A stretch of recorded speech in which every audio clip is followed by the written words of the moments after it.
Udah mulai ya. Oke, mulai.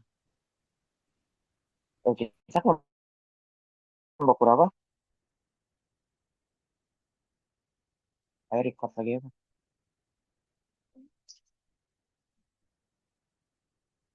Assalamualaikum warahmatullahi wabarakatuh. Kami dari kelompok 4 akan mempresentasikan. Ulang-ulang. Assalamualaikum warahmatullahi wabarakatuh. Kami dari kelompok 4 akan mempresentasikan mengenai analisis laporan keuangan Bank Jawa Barat Banten Syariah Indonesia periode 2022 sampai 2024. Boleh di next. Untuk daftar anggotanya sendiri ada Fauzan Satrio Wicaksono, Melanie Pairidna, Muhammad Taufikur Rahman, dan Teguh Muhammad Rifat. Oke, untuk daftar isinya, pertama ada profil Bank BJB Syariah, dua analisis tren, tiga analisis komparatif, empat analisis rasio keuangan, lima analisis perubahan laba kotor. Untuk profil Bank BJB Syariah, PT Bank Jabar Banten Syariah adalah lembaga keuangan berbadan hukum perseroan terbatas yang didirikan pada 15 Januari 2010 sebagai hasil spin-off dari unit usaha syariah PT Bank Pembangunan Daerah Jawa Barat dan Banten Tbk. Beroperasi berdasarkan prinsip syariah Islam, bank ini memperoleh izin prinsip dari Bank Indonesia pada 25 November 2009 dan izin usaha pada 30 April 2010 dengan operasional mandiri dimulai 5 Mei 2010. Mayoritas sahamnya 98,94% dimiliki oleh bank induknya dan sisanya oleh PT Banten Global Development. Bank ini memiliki modal dasar 3 triliun dan modal dispar 1,38 triliun, serta mempekerjakan 1.162 pegawai hingga akhir 2024.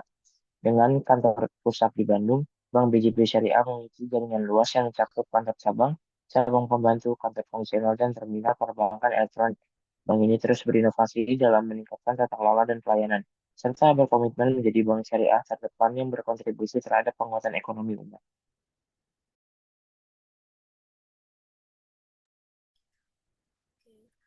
Analisis yang pertama itu analisis tren.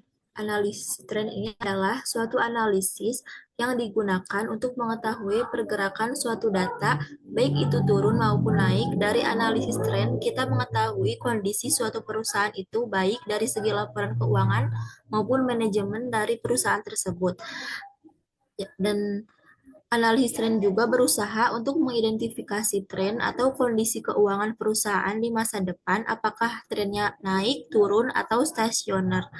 Teknik analisis ini biasa digunakan untuk menganalisis laporan keuangan yang mencakup setidaknya 3 periode atau lebih. Analisis tren dimaksudkan untuk mengetahui perkembangan perusahaan dari waktu ke waktu dan untuk memproyeksikan situasi saat ini ke masa depan melalui data historis tersebut. Nah, di sini ada tujuan dan manfaat analisis tren. Yang pertama itu untuk membandingkan perusahaan dengan kompetitor, mengukur performa finansial perusahaan, dan yang ketiga memahami posisi likuiditas perusahaan. Next.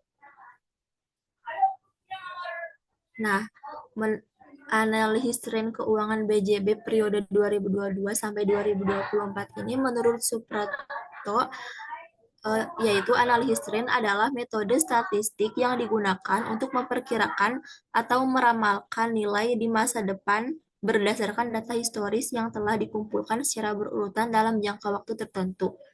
Menurut Kasmir, yaitu analisis tren merupakan bagian dari analisis laporan keuangan yang digunakan untuk melihat kecenderungan naik atau turunnya suatu pos dalam laporan keuangan selama beberapa periode tertentu. Untuk memahami perkembangan keuangan PT Bank BJB Syariah dalam kurun waktu 3 tahun terakhir, dilakukan analisis tren terhadap laporan neraca perusahaan. Analisis ini bertujuan untuk melihat perubahan nilai akun-akun neraca dari tahun ke tahun serta mengidentifikasi arah pertumbuhan atau penurunan yang terjadi. Next. Nah, di sini disajikan data neraca dan persentase tren dengan menggunakan tahun 2022. Berikut neracanya yang terdapat pada Bank BJB Syariah. Next. Nah, di sini juga ada hasil presentase analisis tren pada laporan posisi keuangan PT Bank BJB Syariah, yaitu tahun dasarnya 2022. Next. Ya, nah untuk interpretasinya pada kelompok aset, yaitu kas meningkat pesat dari 7% ke 57%. Hal ini menunjukkan penguatan likuiditas. Sebaliknya, giro dan penempatan di BI turun lebih dalam dari 31% ke 40%. Penempatan di bank lain juga makin negatif dari 83% menjadi 85%. Dan juga investasi surat berharga ini sedikit turun dari 7,4% ke 6,9%, tidak ada perubahan besar. Piutang murabahah juga naik sebesar 9% ke 21%. Hal ini menunjukkan bahwa pembiayaan jual beli, namun piutang istisna turun tajam dari 21% ke 74%, mencerminkan penurunan pembiayaan proyek. Pinjaman core naik dari 0,7% ke 48%, menunjukkan peningkatan pembiayaan tanpa imbal hasil. Pembiayaan mudharabah turun dari 18% ke 10%, sedangkan musyarakah justru naik dari 35% ke 54%, menandakan pergeseran ke pola bagi hasil tetap. Aset ijaroh neto dan aset pajak tangguhan masing-masing menurun tajam ke 87% dan 83% dari 83 dan 93%, menunjukkan pengurangan aset yang tidak produktif. Aset tetap juga kembali tumbuh. Artinya, jadi di sini terjadi pertumbuhan aset yang cukup baik, didorong oleh kas, aset produktif, dan juga pembiayaan. Next. Yang kedua, pada kelompok liabilitas. Liabilitas ini segera meningkat dari 52% ke 82%, mencerminkan peningkatan kewajiban jangka pendek. Giro justru menurun menjadi 61%, dan juga tabungan wadiah masih tumbuh, meski moderat dari 8% ke 18%. Simpanan dari bank lain tetap mengalami penurunan sebesar 42% ke 38%. Dan juga pinjaman yang diterima ini naik drastis menjadi 81%. Eh, estimasi kerugian komitmen dan kontingensi juga meningkat tajam menjadi 1.691%, menandakan adanya peningkatan risiko yang dicadangkan. Dan liabilitas imbalan pasca kerja turun menjadi 14%, menunjukkan penurunan nilai kewajiban atas manfaat karyawan. Jadi secara keseluruhan total liabilitas naik signifikan menjadi 37%, yang berarti perusahaan menambah cukup besar beban kewajiban dibanding tahun sebelumnya. Next. Nah, untuk kelompok dana syirkah ini secara total meningkat dari 10,73% menjadi 12,19%. Namun dengan pergeseran porsi lebih besar dari pihak non-bank. Untuk kelompok ekuitas di sini, modal disetor dan saldo laba yang telah ditentukan penggunaannya tidak mengalami perubahan atau 0%. Namun, saldo laba yang belum ditentukan penggunaannya itu turun cukup signifikan menjadi 25%, yang mencerminkan tekanan pada laba ditahan.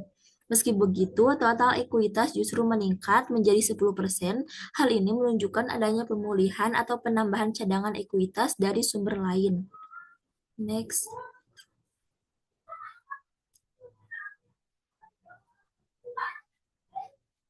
Nah, di sini untuk tren laba rugi PT Bank BJB Syariah periode 2022 sampai 2024. Ini berikut tabel laba ruginya. Next.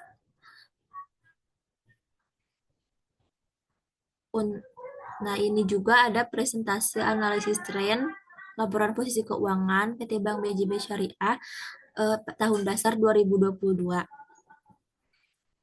Next.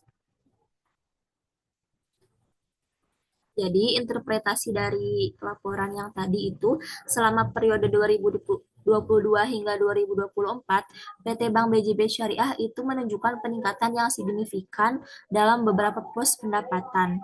Pendapatan dari penempatan dana di Bank Indonesia ini mencatat pertumbuhan luar biasa mencapai 193,72% pada awal periode meskipun melambat menjadi 90,21%.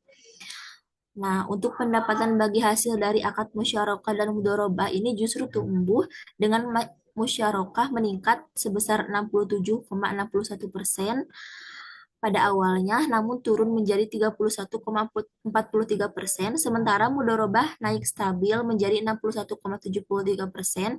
Sebaiknya pendapatan ijaroh sempat anjlok sebesar 70,76% sebelum berbalik tumbuh menjadi 15,95%. Next.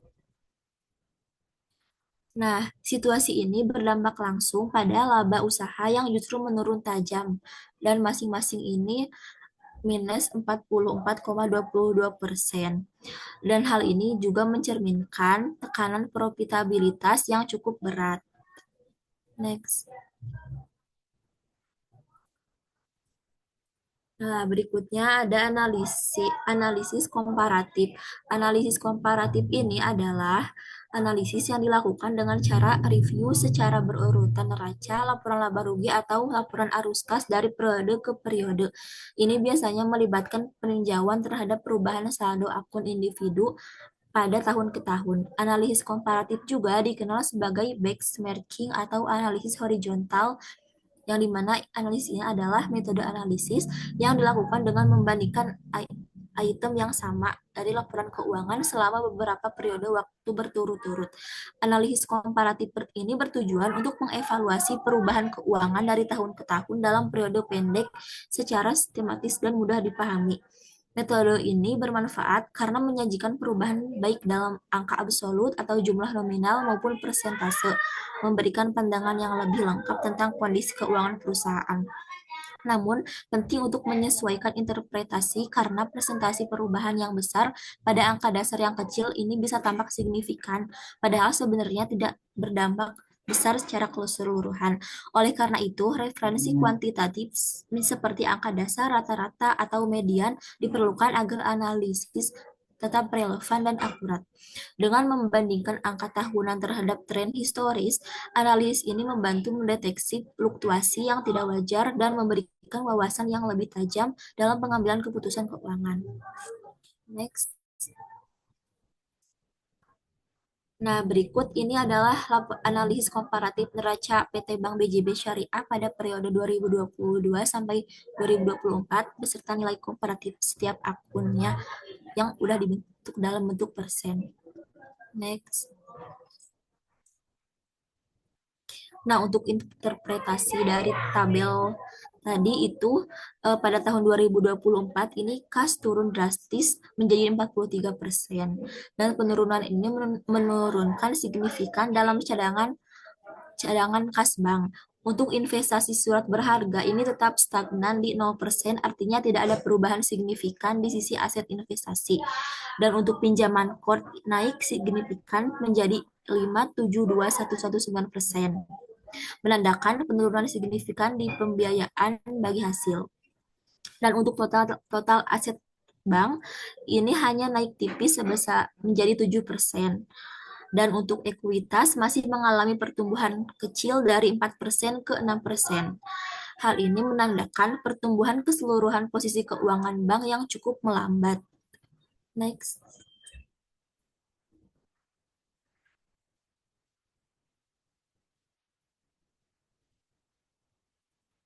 Next slide. Nah, ini ada posisi keuangan PT Bank Syariah pada periode PT Bank BJB Syariah. Nah, untuk interpretasinya ini, next, Jan.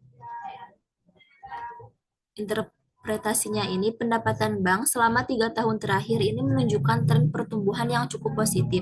Pendapatan pengelolaan dana oleh bank menjadi kontributor utama dengan kenaikan yang konsisten setiap tahun. Pada tahun 2024, pendapatan ini mencapai lebih dari 1 triliun rupiah, meningkat 13,70% dibanding tahun sebelumnya. Meskipun demikian, tidak semua komponen pendapatan tumbuh secara merata. Pendapatan dan mudharabah mengalami penurunan pada tahun 2024. Begitu pula pendapatan dari ijaroh yang mengalami penurunan cukup tajam. Beberapa pos pendapatan yang bersifat non-inti seperti pendapatan lainnya menunjukkan peningkatan besar yang turun memperkuat posisi pendapatan total. Dan di sisi beban, terdapat peningkatan yang cukup signifikan terutama pada beban tenaga kerja dan beban administrasi. Kenaikan ini relatif stabil dari tahun ke tahun, namun menjadi lebih membebani seiring dengan meningkatnya total biaya operasional. Salah satu hal yang paling menonjol adalah lonjakan beban penyisihan kerugian aset produktif dalam 2 tahun terakhir. Beban ini meningkat secara drastis yang bisa menjadi indikasi adanya penurunan kualitas pembiayaan atau meningkatnya risiko kredit. Kenaikan ini secara langsung berdampak pada penurunan laba usaha.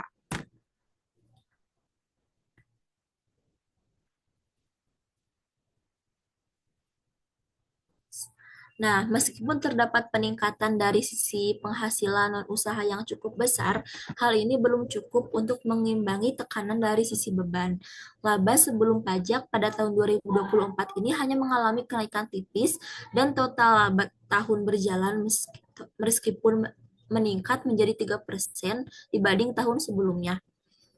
Secara keseluruhan, meskipun pendapatan utama tumbuh dengan baik, tekanan dari peningkatan beban, khususnya yang terkait risiko pembiayaan, membuat profitabilitas bank cenderung stagnan bahkan menurun dalam jangka waktu yang lebih panjang. Hal ini menandakan pentingnya upaya peningkatan efisiensi operasional dan penguatan manajemen risiko agar pertumbuhan pendapatan dapat benar-benar menghasilkan peningkatan laba yang berkelanjutan.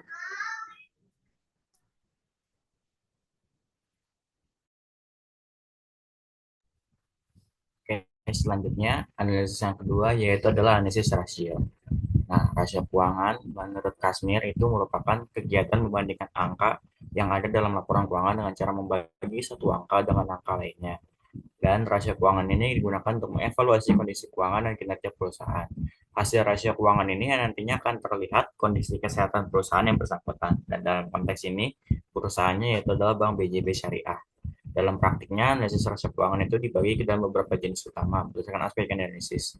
Dari analisis kami itu ada 4, yaitu pertama rasio likuiditas yang digunakan untuk menilai kemampuan perusahaan dalam memenuhi kewajiban jangka pendeknya.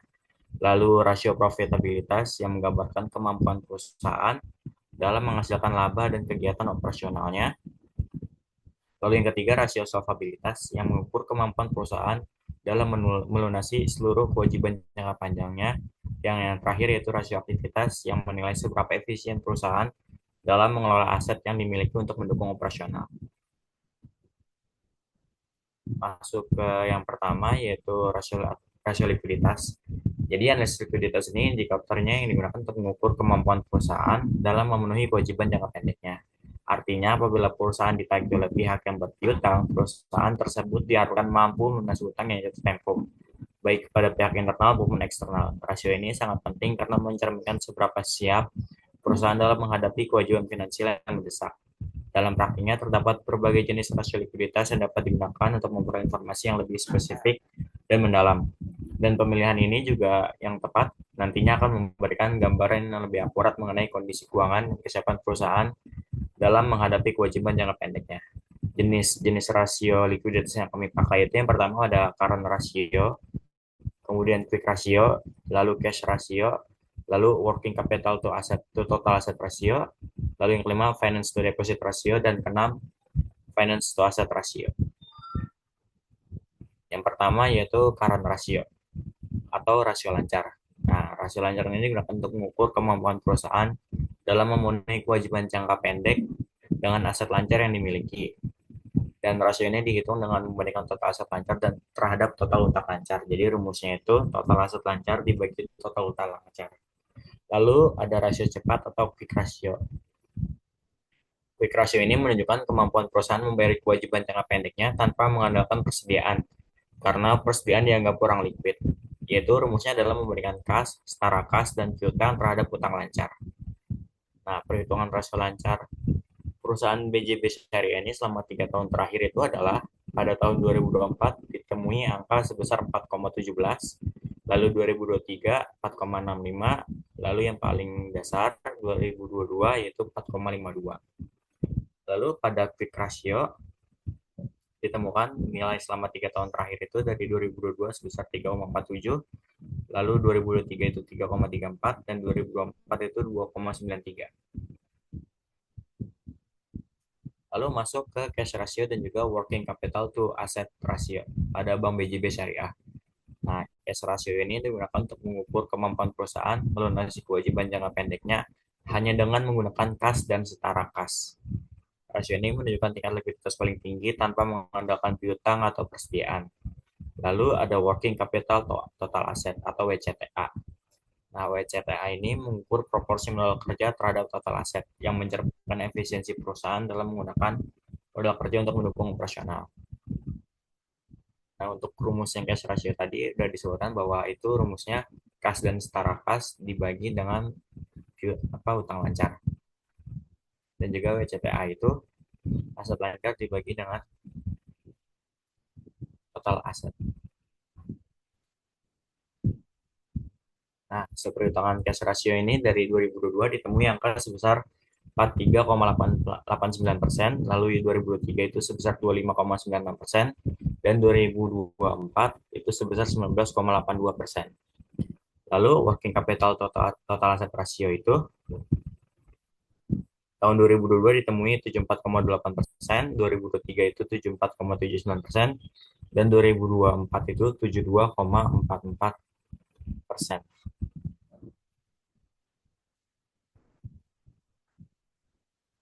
Oh, jadi tadi ada ralat dari rumus WCTA. WCTA itu rumusnya aset lancar dikurang utang lancar dibagi dengan total aset. Lalu selanjutnya ada FDR dan juga LAR. FDR itu Finance to Deposit Ratio yang mengukur seberapa besar dana pihak ketiga yang disalurkan bank dalam bentuk pembiayaan. Rasio ini menunjukkan efektivitas fungsi intermediasi dari bank syariah. Dari rumusnya itu adalah DPK atau dana pihak ketiga dibagi dengan total pembiayaan. Lalu dihitung menggunakan persentase yaitu dikali 100%. Lalu ada loan to asset ratio atau finance to asset ratio. Nah, finance to asset ratio ini digunakan untuk menilai proporsi aset yang digunakan bank untuk menyalurkan pembiayaan. Rasio ini penting untuk mengukur efisiensi dan risiko likuiditas bank syariah dengan rumus total aset dibagi dengan total pembiayaan.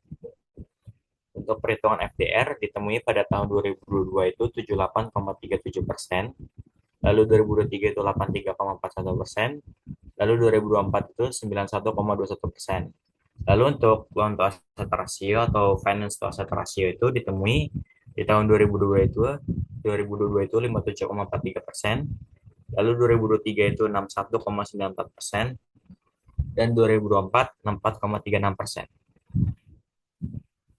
Dan jika digambarkan dalam bentuk grafik seperti ini untuk beberapa kelompoknya mulai dari kantor rasio hingga finance to asset ratio, dan jika dilihat secara keseluruhan hampir semua rasio menunjukkan penurunan nilainya kecuali untuk FDR dan juga FAR.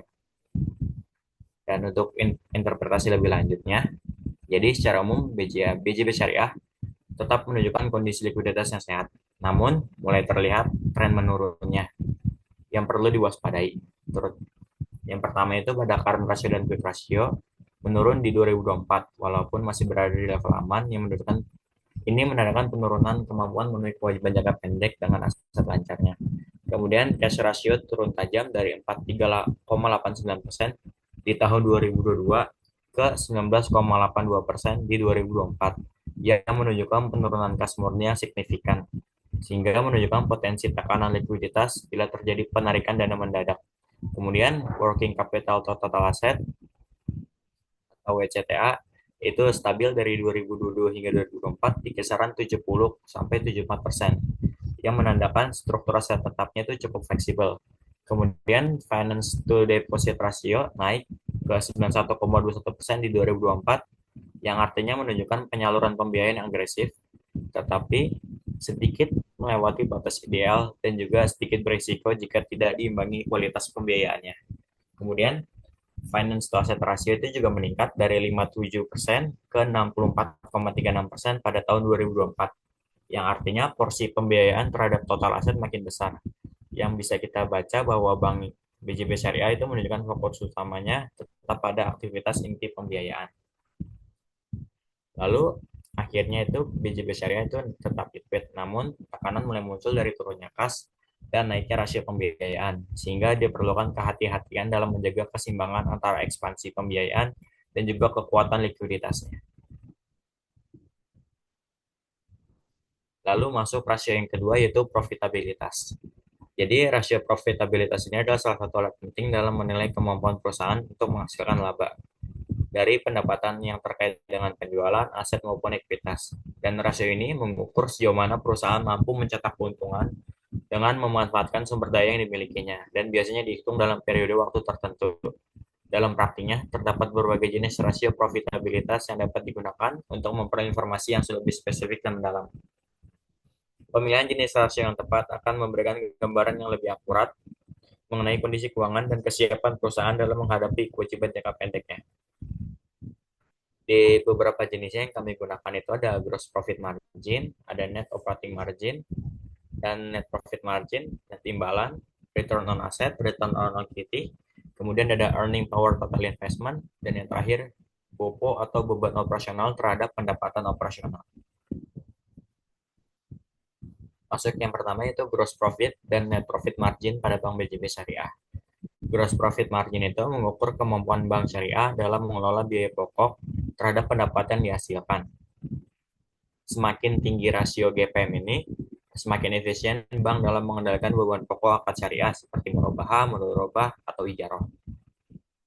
Jadi rumus GPM ini adalah laba kotor dibagi dengan pendapatan usaha dikali 100%. Kemudian ada net profit margin atau NPM yang menunjukkan efisiensi bank syariah dalam menghasilkan laba bersih dari total pendapatan. Jadi rasio ini menggambarkan seberapa sehat operasional bank dan seberapa baik manajemen mengelola beban dan strategi pendapatannya. Jadi rumus NPM itu adalah laba setelah pajak atau laba tahun berjalan dibagi dengan total pendapatan dikali 100%. Untuk perhitungan gross profit margin ditemui pada tahun 2022 itu sebesar 70,07%, tahun 2023 itu 62,47%, dan 2024 itu 59,29%. Kemudian perhitungan NPM-nya ditemui pada tahun 2022 itu sebesar 13,01%, 2023 itu 6,24%, dan 2024 itu 5,66%. Kemudian ada net operating margin dan net imbalan. Nah, net operating margin ini digunakan untuk menilai kemampuan aset produktif bank dalam menghasilkan laba operasional. Dan rasio ini menggambarkan efisiensi operasional bank syariah dalam mengelola aset yang menghasilkan pendapatan. Jadi rumus NOM itu di pembilangnya itu ada pendapatan operasional dikurang dana bagi hasil dikurang beban operasional. Lalu penyebutnya itu rata-rata aset produktif dikali 100%. Kemudian ada net imbalan. Jadi net imbalan ini mengukur margin kotor yang diperoleh dari aset pembiayaan dan investasi. Dan rasio ini menunjukkan kemampuan bank dalam memperoleh imbal hasil dari aset yang ditempatkan pada kegiatan produktif seperti pembiayaan syariah. Seperti pembiayaan syariah. Jadi rumus net imbalan ini pendapatan operasional dibagi rata-rata aset produktif dikali 100%. Dan untuk perhitungan NOM-nya itu ditemui pada tahun 2022 itu sebesar 0,98%, dan 2023 itu 0,82%, dan 2024 itu 0,58%. Dan pada perhitungan net imbalannya pada tahun 2022 itu sebesar 5,62%, 2023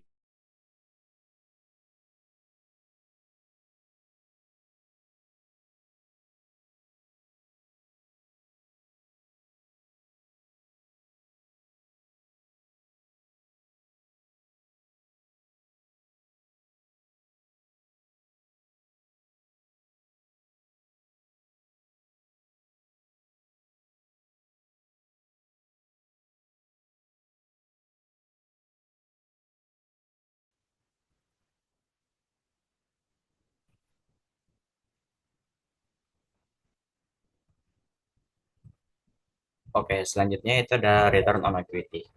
Jadi return on equity ini mengukur kemampuan perusahaan menghasilkan laba bersih dari modal yang dimilikinya. Jadi kenaikan return on equity nantinya bakal mencerminkan peningkatan kinerja manajemen dalam mengelola dana secara efektif, sehingga laba bersih naik dan saham perusahaan menjadi lebih menarik bagi seorang investor. Rumus return on equity ini, laba bersih dibagi dengan total equity dikali 100%. Oke, dari perhitungan ROA BJB Syariah ditemui nilai ROA-nya itu sebesar 0,82%, kemudian 2023 itu 0,43%, dan 2024 itu 0,41%. Lalu untuk perhitungan ROE-nya itu 2023 itu 7,64%, 2023 itu 4,12%, dan 2024 itu 4,11%. Ya, selanjutnya ada earning power total investment dan juga BOPO dari BJB Syariah. Earning power total investment atau EPIT ini mengukur kemampuan perusahaan dalam mengelola modal yang dimiliki yang diinvestasikan dalam keseluruhan aktiva untuk menghasilkan keuntungan investor dan juga pemegang saham. Dan rumus earning power total investment ini, earning before interest and tax atau EBIT dibagi total aktiva dikali 100%. Lalu ada BOPO atau operating ratio. Jadi BOPO atau biaya operasional pada pendapatan operasional itu sering disebut rasio efisiensi yang digunakan untuk mengukur kemampuan manajemen bank dalam mengendalikan biaya operasional terhadap pendapatan operasional. Semakin kecil rasio ini berarti semakin efisien biaya operasional yang dikeluarkan bank yang bersangkutan, sehingga kemungkinan suatu bank dalam kondisi bermasalah itu semakin kecil. Dan untuk perhitungan earning power total investment pada Bank BJB Syariah, tahun 2022 itu 0,99%, kemudian 2023 itu 0,55%, dan 2024 itu 0,52%. Lalu untuk BOPO-nya tahun 2022 itu 82,51%, 2023 itu 83,83%, dan 2024 itu 88,28%. Dan ini ada grafik dari rasio profitabilitas dari Bank BJB Syariah dari 2022 hingga 2024. Dan secara keseluruhan dari yang kita lihat dari kelompok profit margin dan juga return, baik itu return on asset dan return on equity, semuanya menurun dari 2022 ke 2024. Lalu yang naik itu ada hanya BOPO yang naik dari 82 ke 88%. Nah, untuk lebih lengkapnya, jadi secara umum kinerja profitabilitas dan juga efisiensi dari Bank BJB Syariah ini mengalami tren penurunan yang konsisten selama 3 tahun terakhir. Jadi beberapa indikator utama yang menunjukkan tekanan yang harus segera direspons oleh Bank BJB Syariah. Mulai dari GPM, gross profit margin-nya itu menurun dari 70 di 2022 ke 59 di 2024, yang menandakan melemahnya kemampuan bank dalam menghasilkan laba kotor dari pendapatan, yang bisa disebabkan oleh kenaikan biaya atau turunnya efisiensi pendapatan. Kemudian pada operating profit margin terus turun dari 0,98 ke 0,58 dalam periode yang sama. Yang ini menunjukkan bahwa laba operasional yang tersisa setelah dikurangi beban usaha semakin mengecil, yang mengindikasikan tekanan dari sisi biaya operasional yang belum terkendali. Kemudian net profit margin merosot signifikan dari 13% di 2022 ke 5% di 2024. Penurunan tajam ini memperlihatkan efisiensi total perusahaan dalam menghasilkan laba bersih yang semakin menurun. Kemudian pada BOPO itu naik dari 82% di 2022 ke 88% ke 2024, yang memperlihatkan bahwa porsi beban operasional terhadap pendapatan operasional itu semakin besar, yang mengindikasikan penurunan efisiensi yang cukup serius bagi PT Bank BJB Syariah.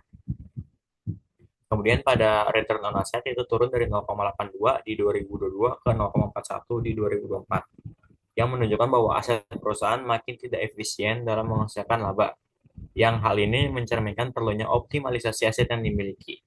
Kemudian return on equity menurun juga dari 7,64% menjadi 4,11%, yang menandakan penurunan kemampuan perusahaan dalam memberikan imbal hasil atas modal pemegang saham. Kemudian net imbalan turun dari 5,62% ke 4,99%, yang mencerminkan menurunnya hasil bersih dari aktivitas pembiayaan dan investasi syariah yang menjadi core business bank atau menjadi kegiatan utama bisnis seorang bank. Kemudian ada earning power total investment juga mengalami penurunan dari 0,99% ke 0,52%, yang menunjukkan bahwa efisiensi perusahaan dalam menghasilkan laba dari keseluruhan dana yang diinvestasikan itu terus menurun. Jadi pada keseluruhannya itu BJB Syariah menghadapi tekanan berlapis dari sisi margin, laba bersih hingga efisiensi operasional. Dan tren menurun ini menandakan perlunya reposisi strategi baik dalam pengelolaan pendapatan, pengendalian beban, ataupun pemanfaatan aset agar kinerja kembali kompetitif dan juga berkelanjutan.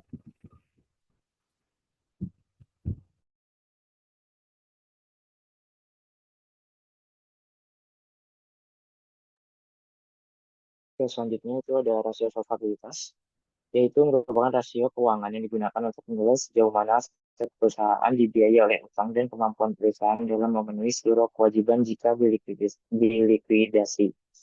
Tujuannya yang pertama, itu mengetahui posisi keuangan perusahaan dalam memenuhi kewajiban kepada pihak eksternal, misalnya kreditur. Yang kedua, menilai kemampuan perusahaan dalam memenuhi kewajiban tetap seperti cicilan, pinjaman, dan bunga. Yang ketiga, mengevaluasi keseimbangan antara nilai aset, terutama aset tetap dengan modal perusahaan. Keempat, menentukan proporsi pembiayaan aset yang berasal dari utang. Kelima, mengukur dampak utang terhadap efisiensi pengelolaan aset. Enam, menilai besarnya bagian dari modal sendiri yang dijadikan jaminan atas utang jangka panjang. Tujuh, menentukan jumlah dana pinjaman yang segera harus dibayar dibandingkan dengan jumlah modal sendiri. Nah, untuk manfaat rasio solvabilitas adalah yang pertama, menganalisis kemampuan perusahaan dalam memenuhi kewajiban kepada pihak luar. Kedua, menilai kemampuan perusahaan dalam membayar kewajiban tetap atau cicilan dan bunga. Yang ketiga, mengevaluasi keseimbangan antara aset dan modal perusahaan. Keempat, menganalisis sejauh mana aset perusahaan dibiayai melalui utang. Kelima, mengetahui pengaruh utang terhadap kinerja dan pengelolaan aset. Enam, mengukur porsi modal sendiri yang dijadikan jaminan untuk jangka panjang. Dan yang terakhir, menilai jumlah dana pinjaman yang akan segera jatuh tempo dibandingkan dengan modal sendiri. Boleh di next.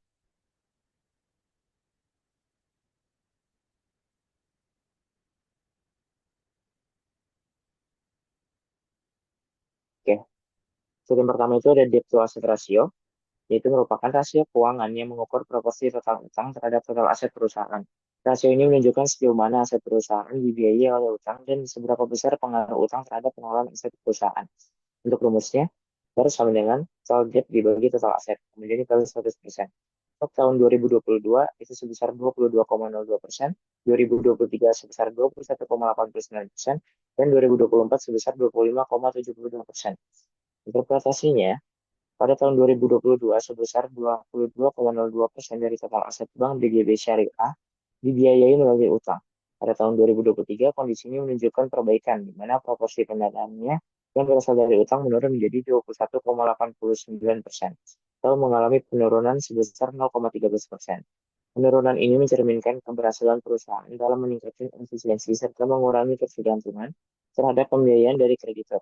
Namun demikian, pada tahun 2024 rasio kembali meningkat menjadi 25,72%, tahun naik sebesar 3,83% dibandingkan tahun sebelumnya. Peningkatan ini mengindikasikan adanya kebutuhan dana tambahan yang kemungkinan besar digunakan untuk mendukung ekspansi atau pengembangan usaha.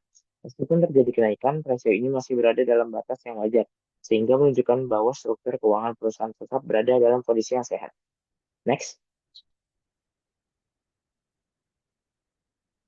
Yang kedua itu ada debt to equity ratio, itu digunakan untuk mengevaluasi perbandingan antara utang dan ekuitas perusahaan. Pengukuran dilakukan dengan membandingkan total utang, baik utang jangka pendek maupun jangka panjang, dengan total ekuitas. Rasio ini bermanfaat untuk mengetahui seberapa besar kontribusi pendanaan dari kreditur dibandingkan dengan dana yang berasal dari pemilik perusahaan. Untuk rumusnya, itu total debt dibagi total equity, kemudian dikali 100%. Untuk tahun 2022 itu sebesar 205,82%, tahun 2023 sebesar 215,24%, dan tahun 2024 sebesar 256,36%. Dari ini menunjukkan seberapa besar utang yang digunakan perusahaan dibandingkan dengan modal sendiri. Pada tahun 2022, dari Bank BJB sebesar 205,82%, yang berarti jumlah utangnya lebih dari 2 kali lipat dari modal sendiri. Nah, di tahun 2023, rasio ini naik menjadi 215,24%, yang menunjukkan peningkatan penggunaan utang dibandingkan modal. Kemudian, pada tahun 2024, dari kembali naik cukup signifikan menjadi 256,36%. Peningkatan rasio ini dari tahun ke tahun menunjukkan bahwa Bank BJB Syariah semakin bergantung pada utang dalam membiayai operasional atau pengembangan usahanya. Meskipun penggunaan utang bukan hal yang buruk, tren kenaikan biaya dan terus-menerus perlu diperhatikan karena semakin tinggi utang dibandingkan ekuitas, semakin besar pula resiko keuangan yang ditanggung perusahaan. Oleh karena itu, perusahaan perlu menjaga keseimbangan agar struktur modal tetap sehat dan tidak terlalu bergantung pada dana pinjaman. Next.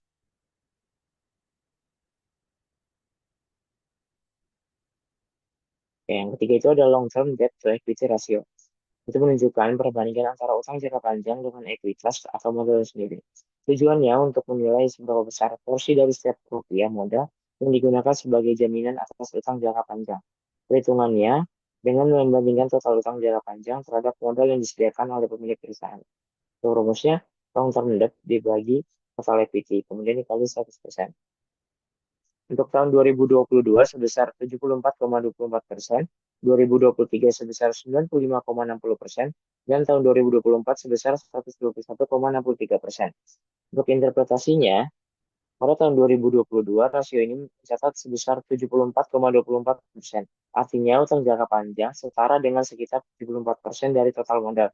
Di tahun 2023 rasio ini meningkat menjadi 95,60%, yang berarti jumlah utang jangka panjang hampir setara dengan modal sendiri. Kenaikan ini berlanjut pada tahun 2024 dengan rasio mencapai 121,63%, menandakan bahwa utang jangka panjang sudah melebihi jumlah modal perusahaan. Peningkatan rasio ini menunjukkan bahwa Bank BJB Syariah semakin mengandalkan utang jangka panjang dalam mendanai kegiatan atau proyeknya. Meskipun utang jangka panjang bisa menjadi sumber pendanaan yang stabil, rasio yang terus meningkat seperti ini menunjukkan resiko yang lebih tinggi, terutama jika perusahaan mengalami kesulitan dalam memenuhi kewajiban jangka panjang di masa depan. Oleh karena itu, penting bagi perusahaan untuk menjaga keseimbangan antara utang dan modal, agar kondisi keuangan tetap sehat dan berkelanjutan. Next. Rasio yang terakhir itu ada rasio aktivitas, itu rasio keuangan yang mengukur efektivitas dan efisiensi manajemen dalam mengelola dan mengoptimalkan aset perusahaan untuk menghasilkan keuntungan. Rasio ini menunjukkan seberapa baik perusahaan memanfaatkan sumber daya yang dimiliki dalam menghasilkan pendapatan, serta berperan penting dalam menilai kemampuan perusahaan menutupi biaya operasional dan meningkatkan profitabilitas. Tujuan yang pertama, dapat mengukur lamanya penagihan piutang pada periode tertentu dan dapat mengetahui berapa kali dana yang ditanamkan dalam piutang dapat berputar. Kedua, dapat menghitung hari rata-rata piutang tertagih. Ketiga, dapat menghitung berapa lama persediaan tersimpan di gudang. Empat, dapat mengukur berapa kali perputaran dana yang diinvestasikan dalam modal kerja terjadi pada satu periode dan berapa penjualan yang dapat dihasilkan dari setiap penggunaan modal kerja. Dan yang terakhir dapat mengukur berapa kali perputaran dana yang diinvestasikan dalam aktivitas terjadi pada suatu periode. Untuk manfaatnya yang pertama, dari sisi piutang, itu menilai kecepatan penagihan dan frekuensi perputaran piutang, serta membantu evaluasi strategi kredit dan prediksi piutang tetap tagih. Kedua, dalam sisi persediaan, itu mengetahui lamanya persediaan tersimpan dan seberapa sering berputar dalam suatu periode.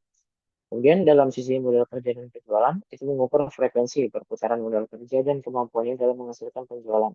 Dan yang terakhir dalam sisi aktiva dan penjualan, itu menilai seberapa sering aktiva tetap berputar dan membandingkan total aktiva dengan penjualan dalam satu periode. Next.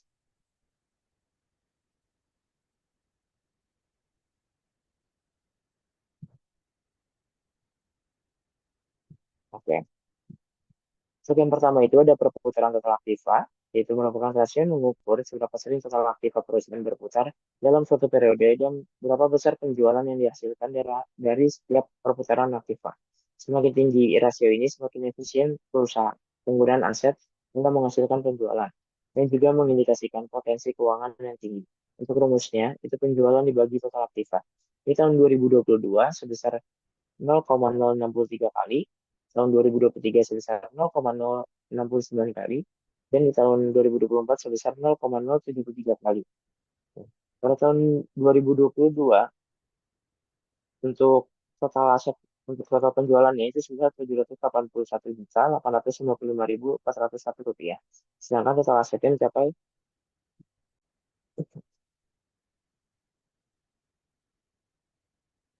yang pertama ada perputaran total aktiva atau total aset turnover, yaitu rasio mengukur seberapa sering total aktiva perusahaan berputar dalam satu periode dan berapa besar penjualan yang dihasilkan dari setiap perputaran aktiva. Semakin tinggi rasio ini, semakin efisien penggunaan aset dalam menghasilkan penjualan dan juga mengindikasikan potensi keuangan yang tinggi, keuntungan yang tinggi. Untuk rumusnya, itu penjualan dibagi total aktiva. Kemudian didapat di tahun 2022 sebesar 0,063 kali, 2023 sebesar 0,069 kali, dan di tahun 2024 sebesar 0,073 kali. Nah, kemudian untuk tahun 2022, rasio perputaran total aktiva itu sebesar 0,063 kali, yang berarti setiap satu rupiah aset hanya mampu menghasilkan sekitar 0,063 penjualan. Ini menunjukkan bahwa efisiensi penggunaan aset untuk menghasilkan pendapatan masih tergolong rendah. Dan kemudian di tahun 2023 itu perputarannya meningkat menjadi 0,069 kali atau setara dengan 0,069 rupiah penjualan untuk setiap satu rupiah aset. Kenaikan ini menunjukkan adanya perbaikan dalam pemanfaatan aset perusahaan dalam menghasilkan pendapatan.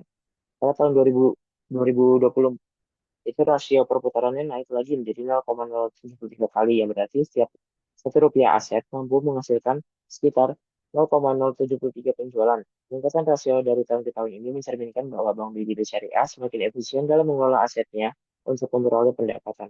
Meskipun secara nominal nilai penjualan terhadap asetnya masih kecil, yang memang umum dalam industri perbankan karena karakteristik asetnya yang besar.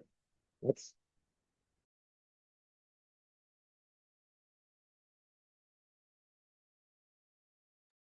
Yang selanjutnya ada perputaran aktiva tetap atau fixed asset turnover, yaitu digunakan untuk mengukur seberapa sering dana yang diinvestasikan dalam aktiva tetap berputar dalam satu periode, serta menilai sejauh mana perusahaan memaksimalkan penggunaan kapasitas aktiva tetap.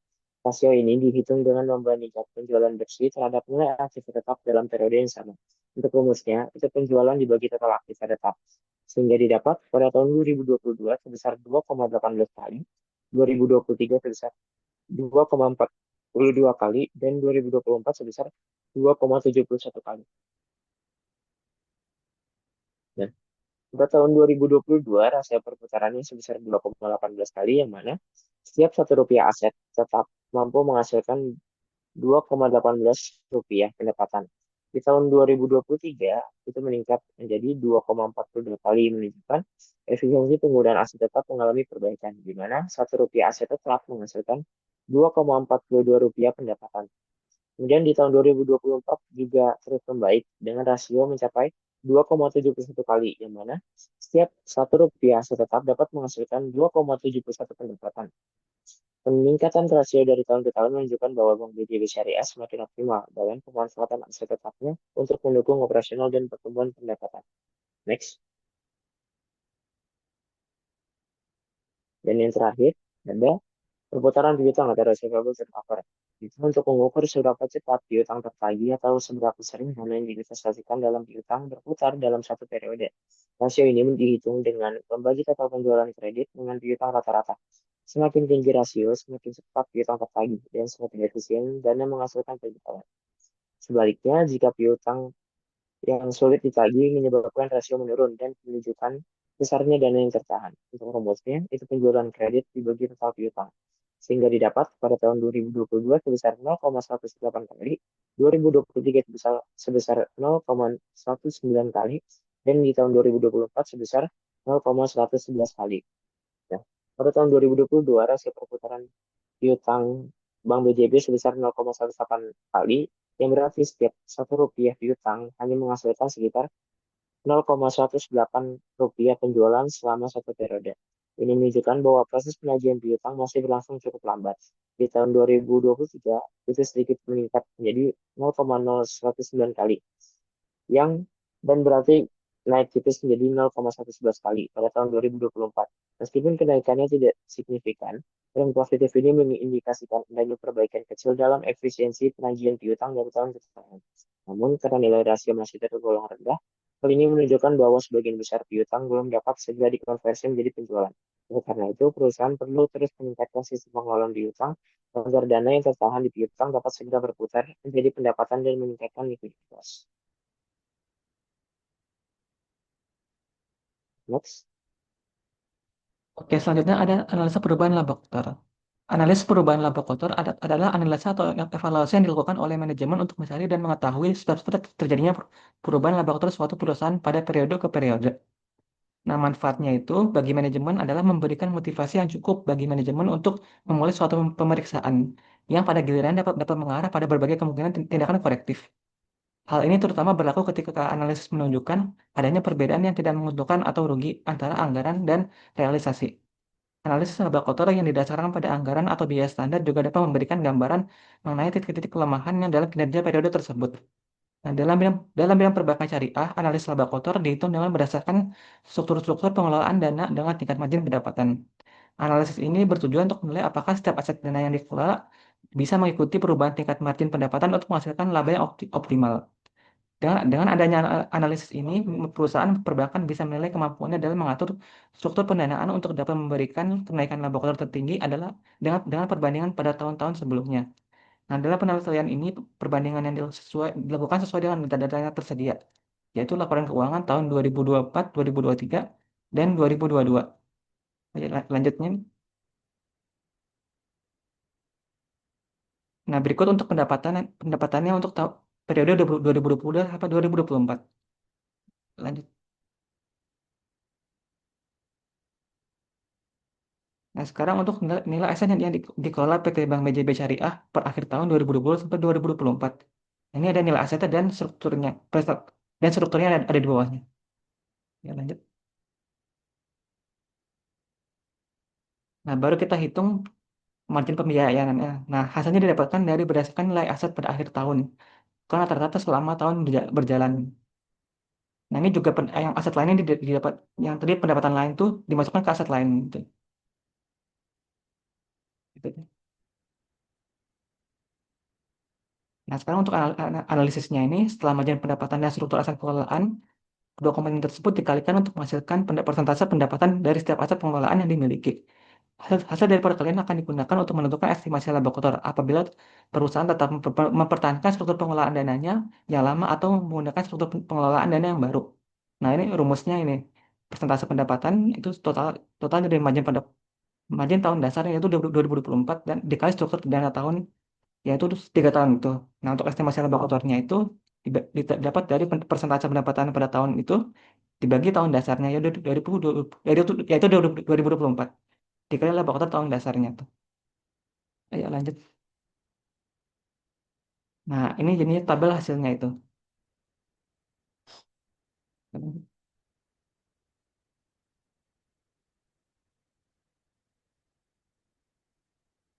Nah, sekarang untuk ya perusahaan seharusnya dapat meningkatkan laba kotor sebesar 537.198.000 jika mempertahankan struktur pengelolaan dana tahun 2003 dan 33.876.510.000 jika menggunakan struktur pengelolaan dana tahun 2022.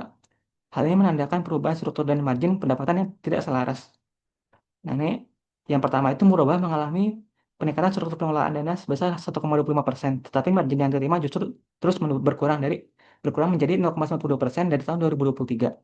Sementara itu, Giro pada Bank Indonesia mengalami peningkatan margin yang signifikan sebesar 10,53%, tetapi alokasi dananya justru terus berkurang menjadi 0,92% dari tahun 2023.